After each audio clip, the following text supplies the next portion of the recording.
नमस्कार मंडळी. जून महिना म्हटलं की पाऊस आला आणि पाऊस म्हटलं की मस्त असं झटपट आणि गरमागरम खावंसं वाटणं साहजिकच असतं. तर चला आज बनवूयात मस्त अशी गरमागरम आणि झटपट अशी दाल खिचडी.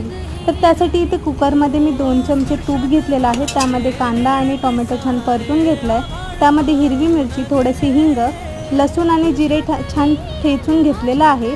आता ते सुद्धा यामध्ये छान मिसळून घ्यायचे. त्यामध्ये हळद, थोडीशी लाल मिरची पावडर, चिकन आणि बिर्याणी मसाला. चिकन आणि बिर्याणी मसाला हा ऑप्शनल आहे, तुमच्या आवडीप्रमाणे तुम्ही यामध्ये ॲड करू शकता.